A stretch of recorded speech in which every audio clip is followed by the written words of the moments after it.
నమస్తే, వీపై news leader కార్యక్రమానికి స్వాగతం. ఈరోజు మనతో ఉన్నారు యూత్ కాంగ్రెస్ యువజన నాయకులు, రాష్ట్ర సీనియర్ నాయకులు, కాంగ్రెస్ పార్టీ రాష్ట్ర సీనియర్ నాయకులు మహిపాల్ యాదవ్. ప్రస్తుతం తెలంగాణ రాష్ట్రంలో యువజన కాంగ్రెస్ అధ్యక్షులను ఎన్నుకుంటున్న ఈ తరుణంలో తను యూత్ కాంగ్రెస్ ప్రెసిడెంట్గా చేవెళ్ళ కాన్స్టిట్యున్సీ నుంచి ప్రయత్నం చేస్తున్నాడు. కాంగ్రెస్ పార్టీ పెద్దలు యూత్ కాంగ్రెస్ చేవెళ్ళ కాన్స్టిట్యున్సీ ప్రెసిడెంట్గా మహిపాల్ యాదవ్కి అవకాశం ఇస్తే తను ఏం చేయబోతున్నాడు, అలాగే ఇంతకుముందు కాంగ్రెస్ పార్టీకి మహిపాల్ యాదవ్ చేసిన సేవలు ఏ విధంగా ఉన్నాయి, సామాజికంగా రాజకీయంగా తను ఎలా ఇప్పటివరకు సమాజానికి సేవ చేశాడు, ఇక ముందు ఏం చేయబోతున్నాడు ఒక్కసారి తన మాటలో తెలుసుకుందాం. అన్న నమస్తే మహిపాల్ అన్న. నమస్తే అన్న నమస్తే మహిపాల్ అన్న. నమస్తే. ఒక్కసారి మన V5 ప్రేక్షకులకు, మన నమస్తే V5 న్యూస్ ఛానల్ వారికి, ప్రజలందరికీ. నా పేరు మహిపాల్. నేను కొండక గ్రామం. మాది ఒక మధ్యతరగతి కుటుంబము. మా నాన్న పెంటయ్య ప్రైవేట్ కంపెనీలో చేసుకుంటాడు, మా అమ్మ హౌస్ వైఫ్. మన ప్రజలకు సేవ చేయాలని చెప్పేసి మనం కాంగ్రెస్ యువజన అభ్యర్థిగా ఇవ్వడం. ఓకే, యూత్ కాంగ్రెస్ ప్రెసిడెంట్గా మీకు ఎందుకు ఆలోచన వచ్చిందంటే చెవెళ్ళ కాన్స్టిట్యున్సీ నుంచి మీరు బరిలో దిగాలి అనే ఆలోచన ఎందుకు మీకు తట్టింది? నేను గత 10 సంవత్సరాలుగా కాంగ్రెస్ పార్టీ మనం ఇక కనిపించదు అనే సందర్భంలో నుంచి మేము పార్టీకి చాలా కష్టపడ్డాము. పార్టీ ఈరోజు కొత్త వాళ్ళు వచ్చేవాళ్ళు తెరపైకి వస్తున్నారు. మాలాంటి కష్టపడే అందరూ లోతుకు వెళ్ళిపోతున్నారు. మేము ఎన్నడూ ముందుకు రావాలి అనేటిగా పుషప్ కానీ మా అంతలు మేము ప్రోత్సహించుకొని మేము ముందుకు రావడం జరిగింది. దీనికంటే మొదలు మహిపాల్ యాదవ్ గారి మీ చదువు, మీ బాల్యం ఎక్కడ గడిచింది? మొత్తం చదువు ఎక్కడి వరకు చదువుకున్నారు, ఎక్కడ దాని గురించి? నేను డిప్లొమా వరకు చదువుకున్నాను. నా LKG to 10th వచ్చేసి పటాన్చేరు దగ్గర కర్దనూర్ అనే గ్రామంలో జీసస్ మేరీ హై స్కూల్ చదువుకున్నాను. తర్వాత డిప్లొమా వచ్చి బండారి శ్రీనివాస్ కాలేజ్. డిప్లొమా ఏం చదివారండి? ట్రిపుల్. ఓకే, ఎందుకు మరి అక్కడ ఆ ఫీల్డ్ వదిలిపెట్టి ఇక్కడ రాజకీయంగా అడుగులు పడ్డాయి? అక్కడ నుంచి మనకు కొద్దిగా యువకుల రాజకీయ పరంగా చాలా ఇంట్రెస్టింగ్ ఉండే జనాలు మనం వెళ్ళిపోవాలని ఇక్కడ మళ్ళీ. అంటే మీకు పాలిటిక్స్ పరంగా, రాజకీయం పరంగా మీకు ఇన్స్పిరేషన్ ఎవరు? అంటే మీరు ఏ సందర్భంలో రాజకీయాలకు రావాలనే ఆలోచన వచ్చింది, ఎక్కడ మీకు అడుగుపడింది? మాకు రాజకీయాలలో వచ్చి మా ఊర్లో చేసే సేవలు, జనాలలో ఎవరు కూడా మాకు రేవంత్ రెడ్డి గారు మాకు గురువు అండి. ఆయన చేసే ఈరోజు నల్లమల్ల అడవులకేని కూడా నడి హైదరాబాద్ ఒడ్డున వచ్చి కూర్చున్నాడంటే వారే మాకు లక్ష్యం. అంటే నేను అడిగేది ఏంటంటే సూటిగా, మీరు రాజకీయాల్లోకి అడుగుపెట్టే మూమెంట్లో మీ ఇన్స్పిరేషన్ అంటే ఏ సందర్భంలో మీరు రాజకీయాలకు రావాలనే ఒక థాట్ మీకు వచ్చింది, ఆలోచన? అలా ఏం లేదండి. యవ్వనం నుంచి మనం ప్రజలలో ఉన్నాము, తిరుగుతున్నాం, చేసిన ప్రోత్సాహం ఒకటి మనం ఎందుకు ఎదగొద్దు అనే ఒక కాన్సెప్ట్ తోటి రాజకీయాలకు రావాల్సి వచ్చింది. ప్రజలకు సేవ చేయాలి అనే ఒక ఆలోచనతోటి ఇందుకు రావాల్సి వచ్చింది. ఓన్లీ సేవా గురించి, సేవా కార్యక్రమం కోసం. ఓకే, ఈ 10 సంవత్సరాల మీ రాజకీయ ప్రస్థానంలో రాజకీయంగా, సామాజికంగా మీరు సమాజానికి గర్వంగా చెప్పుకోదగ్గ క్షణాలు, మూమెంట్లు, ప్రజలకు సేవ చేసిన మూమెంట్లు ఏమైనా ఉన్నాయా? మేము ప్రజలకు అంటే మేము చేసింది ఏది కూడా బయట ఎవరికి చెప్పలేము. చెప్పి మేము సోషల్ మీడియాలో అలా ఇలా చూసింది ఏం లేదు.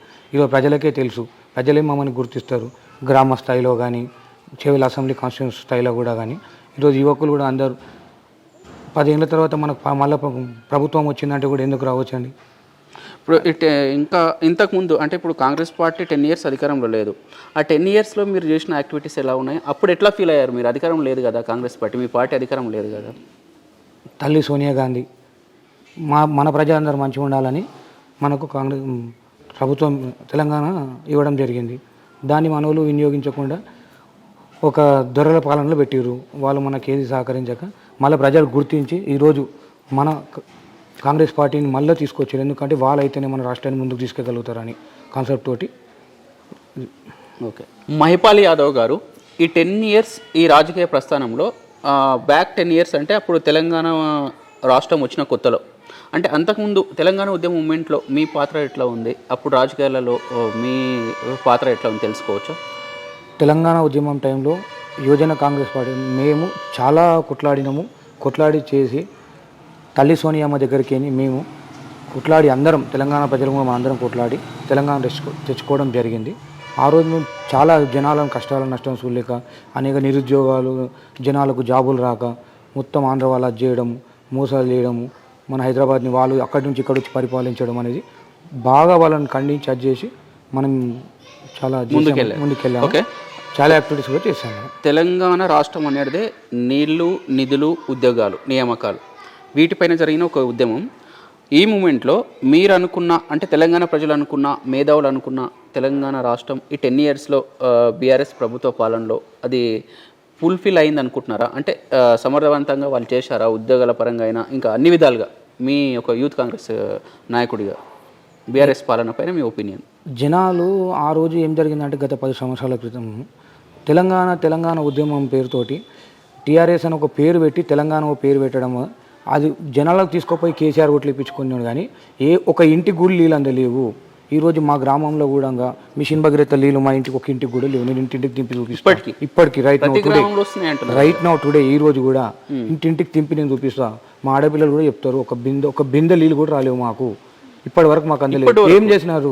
మా చెవెళ్ళ ప్రాంతాన్ని, మా తాండూరు, చెవెళ్ళ, వికారాబాద్ మా ఏరియాకు ఏమొచ్చినాయి? ఒక నీళ్ళ చుక్క కూడా రాలేదు. మొత్తం ఆయన గజ్వేలు, వాళ్ళ సిద్దిపేట, సిరిసిల్ల, తండ్రి, కొడుకు, అల్లుడు, బిడ్డ వాళ్ళదేం పుర్రు అంతా వాళ్ళదే, మనదేం లేదు ఇప్పటివరకు మన దగ్గర కూడా. అదే గుర్తుపెట్టుకొని అదే ఉద్యమంగా చేసి వెనుకబడిన ప్రాంతాలు ఏం చేశారు చెప్పండి? ఎంతో మంది నిరుద్యోగులు చదువుకొని బీటెకులు చేసి ఎంటెకులు చేసి ఖాళీగా ఇంటికాడు ఉంటారు. ఉరేసుకున్న వాళ్ళు ఉన్నారు, 100 మంది ఉన్నారు. ఏం చేస్తారు చెప్పండి? అటువంటి ప్రాంతాన్ని ఏది రావద్దని చెప్పి ఈరోజు రాష్ట్ర ప్రభుత్వం మళ్ళీ జనాలు గుర్తించి మళ్ళీ కాంగ్రెస్ పార్టీ తీసుకోవడం జరిగింది. మనం అందుకే యువజన కాంగ్రెస్ నాయకుడిగా మనకు ఆ రోజు కష్టాలు తెలుసు కాబట్టి అదే ముందు అడిగేసి మన వాళ్ళందరినీ కూడా యువజన కాంగ్రెస్ గురించి నిలబడి ముఖ్యమంత్రి గారితో కొట్లాడి మా ప్రాంతానికి న్యాయం జరిగేలా చూడాలి. అదే అభివృద్ధి ఆ లక్ష్యంతో ముందుకెళ్తున్నారు. ఓకే, మీకు యువజన కాంగ్రెస్ అధ్యక్షుడిగా మీరు బరిలో నిల్చున్నారు. ఓకే, అంటే మీ మైండ్లో మీరు యూత్ కాంగ్రెస్ అధ్యక్షుడిగా మిమ్మల్ని ఎన్నుకుంటే మీరు పార్టీ మిమ్మల్ని నియమిస్తే అంటే మీకంటే ఏం సపరేట్ ఏమైనా లక్ష్యాలు ఉన్నాయా? నా యువతకు, నా కాంగ్రెస్ పార్టీ కార్యకర్తలకి, మీ కాన్షియన్స్లో ఉన్న నిరుద్యోగులకి ఏమైనా చేయాలి, వీళ్ళకి ఏమైనా ప్రభుత్వం నుంచి ఏమైనా చేయాలని అట్లాంటి ఏమైనా థాట్స్ ఉన్నాయా మీకు? మాకు నన్ను గుర్తించి అంటే పోటీలో ఉన్నారు, మమ్మల్ని గుర్తించి ప్రజలు మమ్మల్ని గుర్తించి మాకు సపోర్ట్ చేసి మాకు మద్దతుగా ఇచ్చి గెలిపిస్తే నేను వారి మెంబర్షిప్లో నేను గెలిపిస్తే మాత్రం ప్రజలకు 110% గెలిచిన ఓటమి ఏదైనా సరే ప్రజలకు ఎల్లవేళలా మనం వాళ్ళ అండగానే ఉంటాము. ఏ రోజైనా సరే నాతో అయ్యే సహకారం 100% చేస్తాను. ముఖ్యమంత్రి వరకు కూడా వెళ్ళే ప్రయత్నం చేస్తాం, తీసుకొస్తాం, 100% పోతాము. మాకేముంది, మా చెవెల ప్రాంతానికి ఇది లేదు, ముఖ్యమంత్రి గారిని తీసుకొచ్చే బాధ్యత మాది. ఎందుకంటే మా చెవెల గడ్డ కాడ 100,000 మంది ఉన్నారు ఇక్కడ మా ఏరియాలో. ఈ ప్రాంతాన ముఖ్యమంత్రి గారు కూడా తెలిసినది, ఎందుకంటే తనది కూడా ఈ ఏరియాని కాబట్టి. ఓకే, సీఎం రేవంత్ రెడ్డి గారిది వికారాబాద్ జిల్లా, అంటే ఇదే ప్రాంతానికి చేవెళ్ళ పార్లమెంట్కి సంబంధించిన ఏరియా. దీనికి సంబంధించి సీఎం మన ప్రాంత వాసి అయిన ఈ సందర్భంలో మీరు ఇంకా ఎక్కువ కొట్లాడి నిరుద్యోగులకైనా, కొద్దిగా పరిశ్రమల పరంగా అయినా, జాబ్ల పరంగా అయినా, ఇంకా వివిధ రకాలుగా డెవలప్మెంట్ పైన ఏమైనా మీరు ప్రయత్నం చేసే అవకాశం ఉందా? తీసుకొచ్చే నిధుల పరంగా, జాబ్ల పరంగా మనం చెప్పాల్సినంత అది కాదు పెద్ద మనిషికి. ఎందుకంటే ముఖ్యమంత్రి గారికి అన్ని తెలుసు, వారు తెలుసు కాబట్టి ప్రభుత్వం రాగానే కొడంగల్లో 4,500 కోట్లు పెట్టి స్కిల్ డెవలప్మెంట్స్ కంపెనీ అదే అని ఇది పారిశ్రామిక విధానం కోసము. అంటే ఇప్పుడు చుట్టుపక్కల ప్రాంతాలు అంటే ప్రతి మండల్లో టౌన్లలో పెట్టలేరు కదా అండి. ఒక దగ్గర పెడితే దానికి ఈ చుట్టుపక్కల సుమారుగా ఏం లేదన్నా ఒక 5 నుంచి 10,000 మందికి ఉపాధి కలుగుతుంది. ఓకే, ఈ మూమెంట్లో, ఈ ప్రత్యేకమైన రాజకీయ మూమెంట్లో రీసెంట్గా మనకు చేవెళ్ళ అసెంబ్లీ నాయకుడు చేవెళ్ళ ఎమ్మెల్యే కాళ యాదయ్య గారు ఇంతకుముందు బీఆర్ఎస్ పార్టీలో ఉన్నారు, ఇప్పుడు ప్రజెంట్ కాంగ్రెస్లోకి జాయిన్ అయిన సందర్భంలో 2 పార్టీల కార్యకర్తలు, యువజన నాయకులు కలిసి వెళ్తున్నారా? ఇంకేమైనా విభేదాలు ఉన్నాయా? అట్లా ఏం లేదండి, అందరం కలిసి వెళ్తాము, మాకు విభేదాలు ఏం లేవు. అధికారం తల్లి సోనియా గాంధీ అన్న రేవంత్ అన్న సమక్షంలోనే యాదయ్య గారు ముందుకొచ్చారు.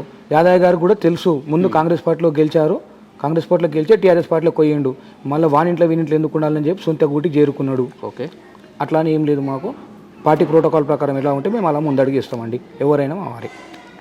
ఎట్లా ఉంది అంటే ఈ 1 ఇయర్ అంటే ఒక 6-7 మంత్స్ కాంగ్రెస్ పార్టీ వచ్చి అధికారంలోకి వచ్చి టైం అవుతుంది. ఇచ్చిన హామీలలో కాంగ్రెస్ పార్టీ ఇచ్చిన హామీలలో 6 గ్యారంటీల్లో ఎంతవరకు అమలు పరిచారు, ఎంతవరకు హామీలు నెరవేర్చారని మీరు అనుకుంటున్నారు? ఇప్పుడు ఇంచుమించు అందరికి తెలిసే ఉంటుంది. ఒకటి ఆర్టీసీ బస్సు, జనాలు మన ఆడపడుచులు కూడా ఎక్కి తిరుగుతున్నారు. గృహజ్యోతి, మొన్న రైతు రుణమాఫీ, మెయిన్ ముఖ్యం రైతు రుణమాఫీ. ఇవాళ 100,000 మంది రైతులు ఎంతో సంతోషంగా ఉంటున్నారంటే అది ఒక కారణము.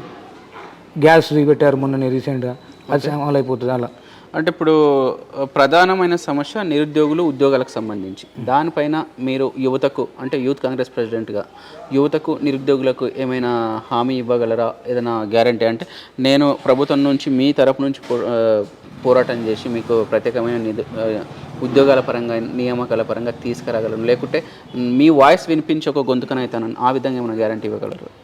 మాకు మా ప్రాంతానికి ఒక స్కిల్ డెవలప్మెంట్ కంపెనీ కావాలండి మాకు. ఎందుకంటే మా ప్రాంతంలో చాలామంది యువకులు మద్యానికి దానికి దీనికి బానిసయి, డ్రగ్స్కి దీనికి బానిసయి చాలామంది ఇక్కడే ఉండిపోతున్నారు.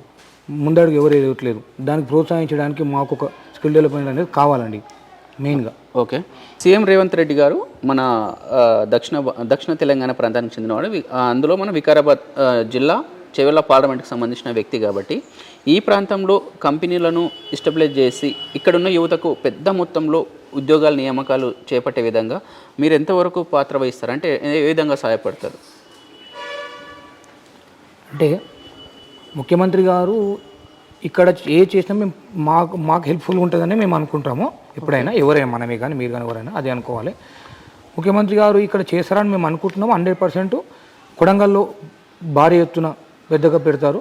ఈ ఏరియాకు చాలామందికి ఇప్పుడు పటాన్చేరు మనకు మినీ ఇండియా ఎలా ఉందో మేము అదే అనుకుంటున్నాం. మా కొడంగల్ కూడా మరో మినీ ఇండియా ఏరియా, వికారాబాద్ ప్రాంతాలు, ఈ మా జిల్లా ప్రాంతాలు ఇక్కడ అందరికీ కూడా ఇక్కడ మహబూబ్నగర్ పాలమూరు ప్రాంతానికి కూడా టోటల్గా మనకు టచ్ ఉంది.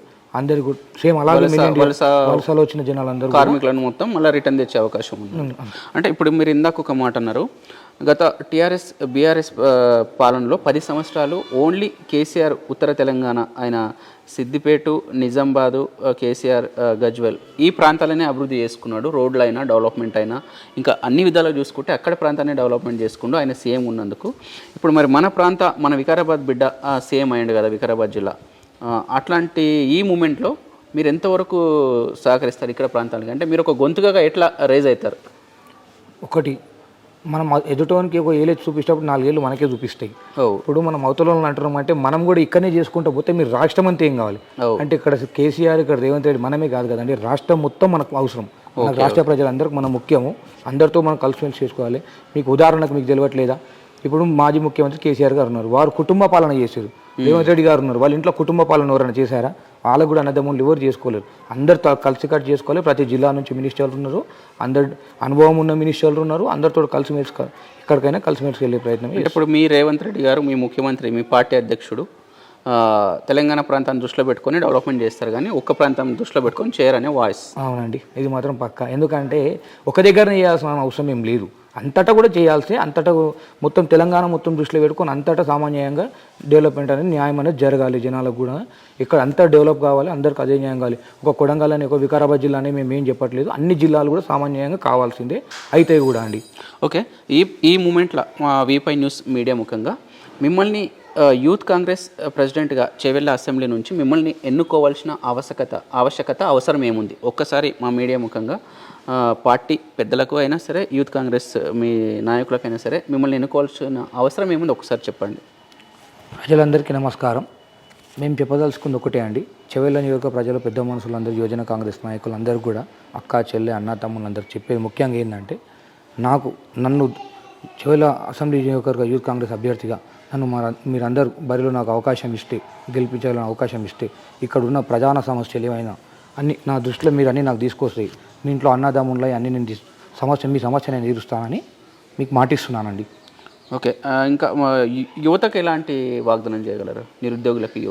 నిరుద్యోగులకు మేము ఇప్పుడు 100% ఇప్పుడు మేము ఏదైతే మాకు ప్యానెల్ బాడీ అని మాకు ప్యానెల్ ఉంది, మేము ఇక్కడ నుంచి ఏదైతే మూవ్ ఆన్ అవుతామండి, మేము ఖచ్చితంగా మూవ్ ఆన్ అయినాక మేము అంతా యూత్ కాంగ్రెస్ అందరం రాష్ట్ర ప్రభుత్వం ముఖ్యమంత్రి గారి దగ్గర కొట్లాడి మా యువతకి చేయాలని చెప్పేసి 100% చేపిస్తాం.